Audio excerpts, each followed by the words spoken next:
দেখো এখন কিন্তু রাত 2:30 বাজে, অলরেডি কিন্তু রিমির ওষুধ চালু হয়ে গেল। তোমরা তো দেখলে আগের ভিডিওতে 11টা 10-এ ভর্তি হলাম, শুতে শুতে 1:30টা বেজে গেল।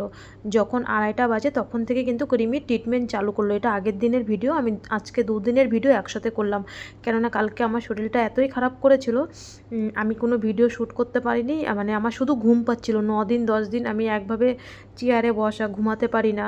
তাই আমার শরীরটা এতই খারাপ লাগছিলো যে আমি আর কোনো ভিডিও ঠিকঠাক মতন করতে পারিনি। এর জন্য 2 দিনের ভিডিও আমি একবারে দিলাম। আর আগের দিয়ে কালকের ভিডিওটা তো আমার দেখলে যে আমি অরিজিনাল ভয়েসে তোমাদেরকে সব বলে দিলাম রিমি কেমন আছে। তাই যখন 2:30 বাজে রিমি যেই ড্রেসটা পরে, যেই জামাটা পরে ওই পুরনো সিএমসির থেকে নতুন সিএমসিতে এসে সেই জামাটাই কিন্তু পরা রয়েছে, কেননা কালকে সকালবেলা তোকে জামা দেবে, স্নান করিয়ে তারপরে পরাবো। আর এখন সকাল হয়েছে, তোমাদের দাদাভাই ওষুধ যা লাগে ওষুধ স্যানিটাইজার সব এখান থেকেই তো লিখে দেয়, এখান থেকে নিয়ে আসে। আর যেহেতু অনেক রাত্রিরে শুয়া হয়ে গেছে, রিমি এখনও ঘুমাচ্ছে, সকালবেলা রিমি ওঠেনি।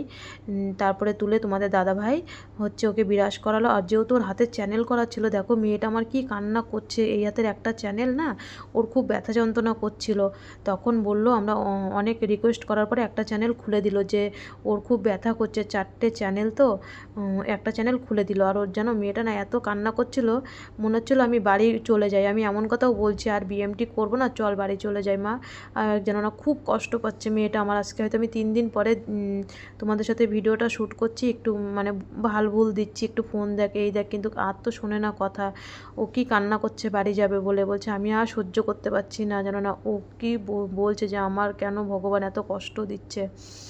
তারপরে তো তোমাদের দাদাভাই আর ঘরে যেতে পারেনি, কি খাবো, তারপরে ওই ভাতটা ফ্রাই করে নিয়ে, মানে ভাত ফ্রাই হচ্ছে হোটেল থেকে কিনে নিয়ে এসেছিলো। হোটেল থেকে বলতে কি হসপিটালে রেস্টুরেন্ট আছে উপরে, ওখান থেকে ভাত ফ্রাইটা কিনে এনেছিলো। কি খাবে, এদিকে ওষুধ চলছে, তোমাদের দাদাভাই এখনও ঘরে যেতে পারেনি, তাই ওই ভাত ফ্রাইটাই খাওয়ানো হয়েছে। আর এইদিকে দেখো কত ওষুধ, মানে এটা আবার সন্ধেবেলা, এত ইঞ্জেকশন রয়েছে। তারপরে দেখো এখানে তোমাদের দাদাভাই বলছে 1200 টাকার এই যে সিরিঞ্জগুলো দেখছো, এইখানে এক একটা সিরিঞ্জের দাম, ছোটোগুলো রিমি বললো মা 15 টাকা করে লেখা, আর বড়োগুলো 37 টাকা করে লেখা। 1200 টাকার শুধু এই সিরিঞ্জ, মানে ইঞ্জেকশনের দাম, বুঝতে পারছো 1200 টাকার। তোমাদের দাদাভাই তো মানে রেগে যাচ্ছে যে কেন এত ওষুধ, মানে সিরিঞ্জ আনতে বলছে। যখন বলছে যে একটা স্যালাইনের মধ্যে আমরা যখন ইঞ্জেকশন দিচ্ছি 3টে সিরিঞ্জ লাগছে, মানে 3টে শিশির থেকে ওষুধ নিচ্ছি 3টে সিরিঞ্জ দিয়ে, এর জন্যই কিন্তু করে আমাদের বুঝিয়ে দিয়েছে অবশ্য। এটা যেটা লাগবে সেটা তো ওরা বলবেই আনতে। তাই শুধু ইঞ্জেকশনগুলোই 1200 টাকার এনেছে। আর রিমিকে কিন্তু এর মধ্যে স্নান টান করিয়ে তারপরে ওরা যে জামাটা দিল সেই জামাটা ওদেরকে পরিয়ে দিলাম। আর এটা কিন্তু হচ্ছে পরের দিন সকালবেলার ভিডিও, আজকের থেকে ভিডিওটা চালু হলো। শুভ সকাল বন্ধুরা, নতুন সকালে নতুন শুভেচ্ছা জানি। আমি আরও একটি ভিডিও নিয়ে চলে আসলাম, আশা করি যে যেখানে আছো সুস্থ আছো, ভালো আছো। আর তোমাদের দাদাভাই তো কালকে রাত্রিবেলা চলে গেছে, এখনও আসেনি। তাই আমি ঘুম থেকে উঠে রিমিকে বিরাজ করিয়ে দিয়ে নিয়ে এসি চা। আর দেখো এখানে মনে হচ্ছে টেবিলের ইয়েতে, মানে টেবিলের মনে হচ্ছে যেন রিমির ফার্মেসি, মানে আমি ফার্মেসি ধরে বসে আছি, এগুলো কিন্তু সব রিমির ওষুধ। তারপরেও দেখো কত ওষুধ আনতে দেবে। আর উপরে ওই ইঞ্জেকশনগুলো কিন্তু রয়েছে, আরও ইঞ্জেকশন আনতে দিয়েছে। শুধু এগুলো সিরিঞ্জ, আর এগুলো মনে হচ্ছে ওষুধ, মনে হচ্ছে যেন আমি ফার্মেসি।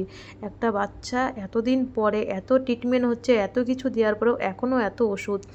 আর এখানে এই আলমারিটা দেখছো, ওই পাশে যে ঠাম্মাটা আছে, ওই ঠাম্মাটার অর্ধেক আলমারির দরজা, আমাদের এই পাশে অর্ধেক আলমারি।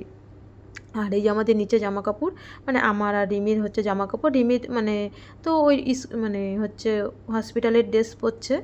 আর আমার হচ্ছে ওখানে ব্যাগের ভিতরে সব আমার চুড়িদারগুলো রয়েছে। আর এইদিকে হচ্ছে এদিকে রিমি একটু ফোন দেখছে, চাটা খেয়ে দে। আর আমাকে বললো ওষুধ আনতে, এখনও তোমাদের দাদাভাই আসেনি, কখন আসবে জানি না। আমি ফোন করেছিলাম, বললো আমি ঘর দুয়ার গুছাচ্ছি, জামা কাপড় কাচ্ছি, আসতে লেট হবে। তাই চা বিস্কুট খেয়েছি, আর কিচ্ছু খাইনি। এর মধ্যে আবার আমি ওষুধ আনতে চলে গেলাম, যে যখন আসবে আসবে। আর রিমিকে থুয়ে যায়। এখানকার কিন্তু আমাদের ওইখানকার মতন না, পরিষেবা পুরো আলাদা। সিকিউরিটি বলো, মানে এখানে তুমি বিশ্বাস করে থুয়ে যেতে পারো, কোনো অসুবিধা নেই। তবু রিমিকে তো আমি ছোটোবেলার থেকে একা একা খুবই কম ছাড়ি, বা ওর থেকে আমি 1 মিনিটও সরে থাকতে পারি না। মনে হয় যেন কি তাড়াতাড়ি আমি তুরুন বেগে যাবো ওষুধ আনতে, আর তুরুন বেগে আসবো।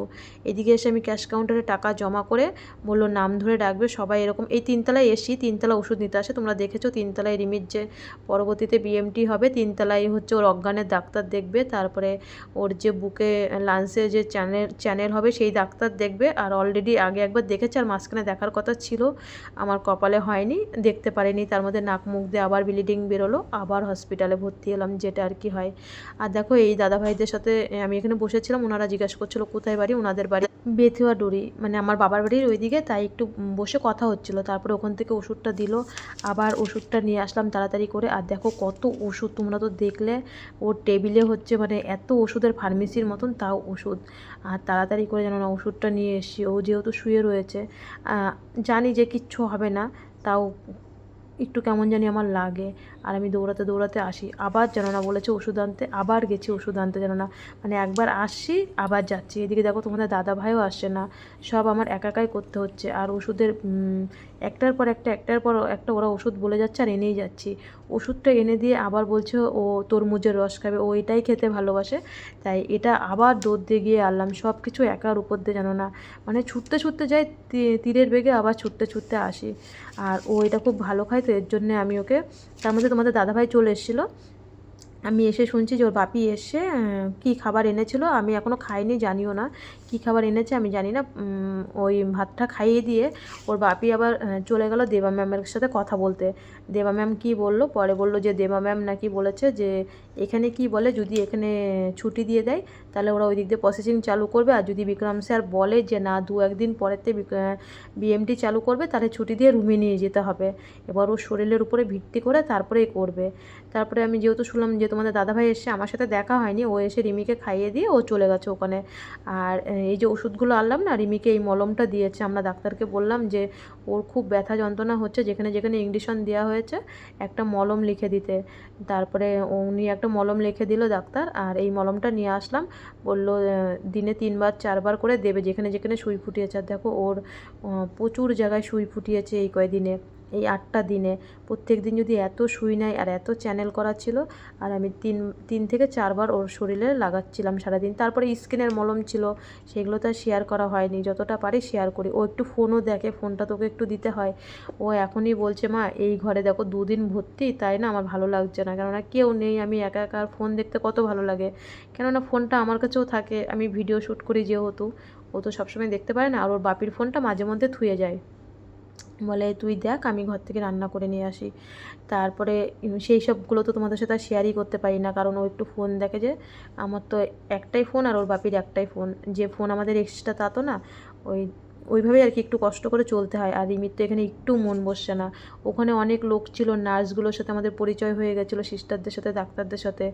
আর আশেপাশের মানে আমাদের বাঙালিরা আসছিলো ডাক্তার দেখাতে, কিন্তু রিমির এখানে একটু ওর ঘরে মন বসছে না। বলছে আমার একটুকুও ভালো লাগছে না, আমাকে বাড়ি নিয়ে চলো, আর নাই হিমোটোলজি ডিপার্টমেন্টে 5 তলায় ওখানে নিয়ে চলো। আমি বলছি মা তোর কথায় আর আমার কথায় হবে? আবার দেখো ওষুধ নিয়ে এসছি, এতগুলো ওষুধ রয়েছে, আবার ওষুধ নিয়ে এসছি। আমি বলছি কি এত ওষুধ? তখন ওরা বললো মা যতটা লাগবে ততটা দেবো, নাহলে তোমরা বাইপাস তো করতে পারবে জানো। আমরা বললাম হ্যাঁ বাইপাস করা তো যায়। আর এই ওষুধটা মনে হয় ওর হয়তো গার্গল করার জন্য দিয়েছে। এই ওষুধটা জানি না, এখনও ব্যবহার করেনি আজকে। আর এই বাক্সটার মধ্যে কি আছে তোমাদের দেখাচ্ছি পরে। আর রিমিকে 2021 ওর যে অপারেশনটা হলো স্পেলিং, তখন এরকম একটা বাক্স দিয়েছিল, কিন্তু তখন ওটা ছোট ছিল।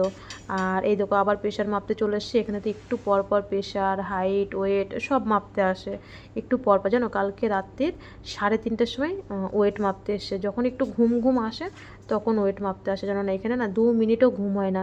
এই ডাক্তার আসে 4:30টার সময়, এই 5:30টার সময় ডাক্তার আসে। তারপর আমি আবার রাত্রিবেলা ওষুধ আনতে গেলাম যখন, এসে শুনছি তোমাদের দাদাভাই ভাত নিয়ে এসছে 8টার সময়।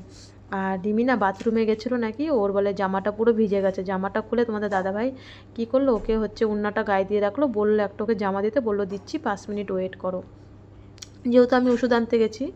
তারপরে তোমাদের দাদাভাই রিমিকে ভাতটা খাইয়ে আমাকে বলছে তুমি চা খেয়েছো? আমি বললাম না আমি বিকাল থেকে এখনও চা খাইনি।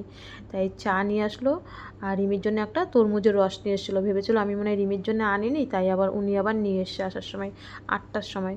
তোমাদের দাদাভাই দুপুরবেলা ভাত দিয়ে 12:30 1টার সময় দেবা ম্যামের সাথে দেখা করে ও রুমে চলে গেছিলো।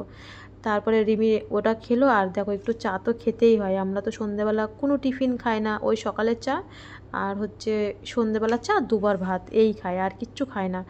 তারপরে রাত দেখো যখন তোমাদের দাদাভাই 8:30টার সময় ভাত দিয়ে চলে গেলাম, আমি বললাম কেন থাকবে, চলে যাও। 9:30টার সময় আবার ওষুধ আনতে বললো, আর ওষুধ আনতে গিয়ে তো সেই ভিড় লাইন, ওষুধ নিয়ে আবার ঘরে আসলাম। রাত 12টা যখন বাজে তখন সিস্টার এসে বললো কি দেখো আবার ওষুধ আনতে হবে। কার না ভালো লাগে এখানে জানো এরকমই, রাত 12টা নেই 1টা নেই, যখন খুশি তখনই বলে ওষুধ আনতে যেতে। আর কি করা যাবে, দেখি রিমিকে এখন ওদের কাছে রেখে নাই আমার সাথে নিয়ে যেতে পারি নাকি, কেননা ঘরে তো একা একা থুয়ে যাওয়া যায় না। দেখি এখন কি করা যায়। আমি না রিমিকে সাথে করে নিয়েই বেরিয়েছিলাম। আমি সিস্টারকে বললাম ওদের যে অফিস ঘরের সামনে ওরা যেখানে বসে থাকে, আমি বললাম আমি কি নিয়ে যাব না থাকবে, বললো না না ওকে নিয়ে যাবে না, আমরা ওর ঘরে ওর রুমে থাকছি, কেননা ওই ঠাম্মাটা ছিল যে আমাদের পাশে, ওনার আজকে বিকালে ছুটি হয়ে গেছে। যাই হোক উনি ছিল, ওনার সাথে যে আয়ামাসি থাকতো উনিও ছিল ঘরের ভিতরে, এবার আমি একা একা হয়ে গেছি ঘরের ভিতরে। আর দেখো এখানে এসে আমি ক্যাশ কাউন্টারে টাকা জমা করে এখানে বসে আছি, দেখো 4-5 জন আমরা বসে আছি, সবাই কিন্তু ওষুধের জন্য ওয়েট করছে। স্লিপ দিয়ে আমাদের হাতে স্লিপ দিয়ে দেয়, তারপরে নাম ধরে ডাকে। আর প্রায় অনেকক্ষণ দেখো এসি সেই 12:15, আর 12টা 15 বেজে গেছে, তাও নাম ধরে ডাকছে না। যাই হোক একটু পরে নাম ধরে ডাকলো, কেননা সবাই তো লাইন দিয়ে আমার মতন তো সবাই কষ্ট করছে এত রাতে। আর পরে দেখলাম একটা মাউথ পেস্ট দিয়েছে গার্গল করার জন্য, আর একটা ওষুধ দিয়েছে, কিন্তু কী ওষুধ দিয়েছে আমি জানি না, রুমে গিয়ে চলো তোমাদেরকে দেখাচ্ছি। আর দেখো এই দিক দিয়ে পুরো 12টা 20 মানে তো পুরো দেখো যাদের পেশেন্ট আছে তারা 2-1 জন নিচে নিচেই শুয়ে আছে, আর পুরো অন্ধকার, যাদের দরকার তারাই আছে। আর আমি জানো না একদম ঈগল পাখির মতন ছো মেরে যায় আর ছো মেরে আসি রিমির জন্যে। তার মধ্যে লিফটে আবার কিন্তু একা একা, লিফটে আমার উঠতে এমনিই ভয় লাগে। পরে ঘরে এসে দেখি পটাশিয়াম ওষুধটা, রিমির কিন্তু আজকে ব্লাড টেস্ট করেছিল, পটাশিয়াম টেস্টটা করেছিল। পরে রিমি দেখে বললো মা এটা হচ্ছে পটাশিয়াম ওষুধ। তা এসে দেখি না নার্সটা ঘরে ছিল, সিস্টার দিদি ঘরে ছিল, আর রিমিও ছিল। আর দেখো এখন কিন্তু বেজে গেছে 12টা 25, চলো অনেকটা রাত হয়ে গেছে, আজকের মতন tata bye bye good night. সবাই ভালো থেকো, সবাই সুস্থ থেকো। আর কালকে জানি না রিমির আবার কালকে কি হবে, ছুটি দেবে কি না দেবে জানি না। আজ এই পর্যন্ত, সবাই তোমরা পাশে থেকো রিমির, তোমরা রিমিকে আশীর্বাদ